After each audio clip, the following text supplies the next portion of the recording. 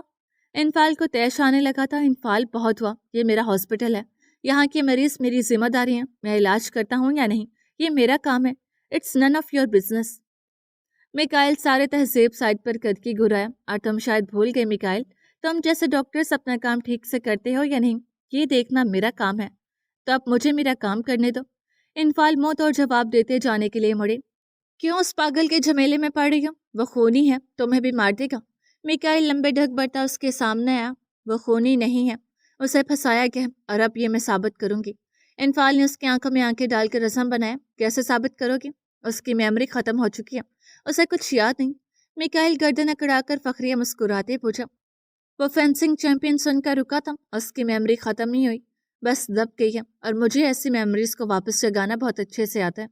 انفال نے بھی اسی انداز میں فخریہ مسکراہٹ کے ساتھ نوازا۔ میکائل کی مسکان سمٹ گئی۔ کچھ دیر قبل ہوا واقعہ آنکھوں کے سامنے لہرایا۔ مہابیر سچ میں اپنے نام پر رکا تھا، یہ چیز اس نے بھی نوٹ کی تھی۔ انفال اسے سامنے سے پرے کر کے آفس سے باہر نکل گئی۔ میکائل نے مہابیر کا کیس ہاتھ سے نکل جانے پر افسوس سے ہوا میں مکہ مارا۔ بال پیچھے کرتے وہ ٹیبل کی جانب بڑھا۔ اسے جلد از جلد یہ خبر یوشا کو دینی تھی۔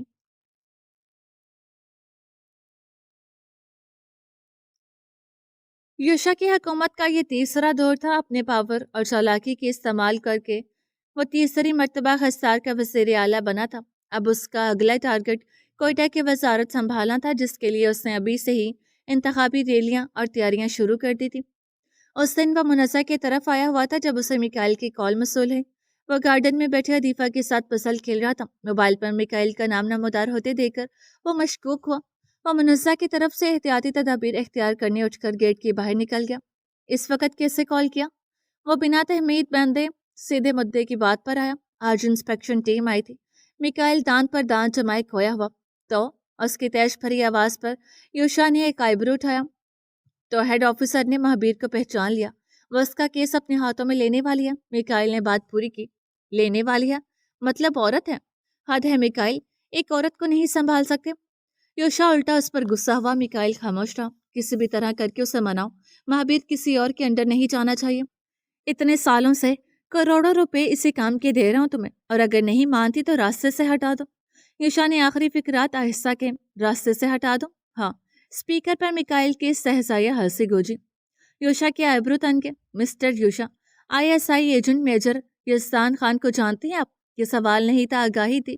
یوشا کے تنے ہوئے اعصاب ڈھیلے پڑ گئے۔ ڈاکٹر انفال خان میجر یزدان خان کی بیٹی ہیں، اگر اسے کچھ بھی کیا تو میجر یزدان آپ کے ساتھ ساتھ مجھے بھی کہاں غائب کر دیں گے، یہ ہم سوچ بھی نہیں سکتے۔ میکائل سر جھٹک کر سانس لینے رکا۔ میں دیکھتا ہوں کیا کر سکتا ہوں۔ یوشا دوسرا راہ نجات تلاش کرنے لگا اور کال کاٹ دی۔ دوسری طرف انفال نے مہابیر کی پچھلے 4 سالوں کی رپورٹ زیر و زبر کیا۔ مہابیر اس کا دیا گفٹ باکس ہاتھوں میں لیے پلے گراؤنڈ کی بینچ پر بیٹھا۔ اس نے خشک نظروں سے گفٹ کھولا۔ اس باکس میں ایک سپہ سالار فوجی کا کھلونا تھا، جس نے ہاتھ میں شیلڈ اور تلوار پکڑی ہوئی تھی۔ اس یونیفارم اور ہاتھ میں شیلڈ اور تلوار پکڑے سپاہی کو دیکھ کر مہابیر کے دماغ میں ہلکی سی چنگاری بھڑکی۔ اس نے فوراً جھجری لے کر گردن مسلی۔ سر کے پیچھے اٹھتے درد کی وجہ سے اسے وہ کھلونا ناپسند گزرا۔ اسے پھینکتے ہاتھ ہوا میں بلند کیا، لیکن مزید حرکت نہ دے پایا۔ ہاتھ ہوا میں ہی معلق رہ گیا تھا۔ لمبا لمبا سانس لیتے اس نے دائیں سمت دیکھا۔ وہ کاجل بھری چمکتی آنکھیں اور روشن چہرہ اس کے پہلو میں بیٹھا ہوا تھا۔ مہابیر سحر میں کھونے لگا۔ ہلکی ہوا سے سمروش کے بال لہرا رہے تھے۔ وہ ہاتھ تھوڑی کے نیچے رکھے اسے دیکھ رہی تھی۔ اب وہ عکس اس سے دور نہیں بھاگتا تھا، نہ اسے دیکھ کر مہابیر بےتاب ہوا کرتا تھا۔ مہابیر کو سمروش کے عکس کے سہارے جینے کی عادت ہو گئی تھی۔ وہ اکثر گھنٹوں ایسے ہی ایک دوسرے کو دیکھتے رہتے۔ اس وقت بھی وہیں سما تھا۔ اس منظر میں ڈاکٹر انفال کے آنے سے خلل پڑا۔ ہائے مہابیر، انفال اس کے ساتھ بینچ پر بیٹھ کے غالباً اسی جگہ جہاں مہابیر کی نظر میں زمروش بیٹھی تھی۔ انفال کے بیٹھنے سے زمر کا عکس دھواں ہو کر فضا میں محلول ہو گیا۔ مہابیر کا منہ بن گیا۔ وہ انفال کو نظر انداز کر کے زمروش کی تلاش میں نظریں دوڑانے لگا۔ کسی کو ڈھونڈ رہے ہو؟ ڈاکٹر انفال نے بغور اس کی حرکات و سکنات مشاہدہ کرتے سوال کیا۔ مہابیر نے لب بھینچ کر آنکھیں گول گول گھماتے انفال کی جانب رخ کیا اور پورا سر اوپر سے نیچے کرتے حامی بھری۔ جس کو؟ انفال کو مہابیر کی دماغی کیفیت کا اندازہ ہو گیا۔ مہابیر نے اسے ہاتھ کے اشارے سے قریب آنے کا کہا۔ انفال نے سر کو ہلکا سا اس کی جانب کیا۔ زمر کو؟ مہابیر نے انفال کے کان میں سرگوشی کی۔ انفال نے او کی صورت لبوں کو حرکت دی اور سر کو خم دے کر سیدھی ہوئی۔ ابھی کہاں ہے وہ؟ انفال نے متجسس ہوتے پوچھا۔ مہابیر نے گراؤنڈ کے سبز گھاس سے آگے ایک چمیلی کی ٹہنی کی سمت اشارہ کیا۔ اسے زمروش وہاں چمیلی کے پھول چن کر بالوں میں لگاتے نظر آئے۔ انفال نے اس کی اشارے کی سمت دیکھا تو وہاں کوئی نہ تھا۔ اچانک انفال کو مہابیر سے بہت ہمدردی ہوئی تھی۔ ایک مضبوط توانا تلوار باز ایسی ذہنی کیفیت میں پھنس چکا تھا۔ ارے دیکھو، تمہیں تلوار باز کھلونا ملا، پسند آیا؟ اس نے مہابیر کی توجہ ہاتھ میں پکڑے کھلونے کی جانب کرائی۔ جگہیں اور چیزیں انسان سے منسوب ہوتی ہیں۔ جب وہ انسان نہ رہیں تو ان جگہوں اور ان چیزوں سے ہماری دلچسپی بھی ختم ہو جاتی ہے۔ مہابیر نے اپنے آپ ہنستے ہوئے کہا۔ انفال اس کے دل کا درد محسوس کر سکتی تھی۔ ہنستے ہنستے آبدیدہ ہوتی اس نے حیرت سے ہاتھ میں پکڑے کھلونے کو دیکھا تھا۔ وہ تو اسے پھینک رہا تھا لیکن پھینک نہیں پایا تھا۔ تم بھی کبھی اس جیسے تھے نا؟ تلوار باز اولمپکس میں فینسنگ چیمپئن بنے تھے، یاد ہے؟ انفال اسے ماسی کے اوراق دکھانے لگی۔ مہابیر کے ماتھے پر بل نمودار ہوئے تھے۔ اس کی گردن میں پھر سے چنگاری اٹھی اور وہ سر جھٹک کر وہاں سے چلا گیا۔ انفال نے اسے پکارا لیکن وہ رکا نہیں تھا۔ ماضی بھلانے میں جتنی تکلیف ہوتی ہے اتنا ہی اسے یاد کر کے درد ملتا ہے۔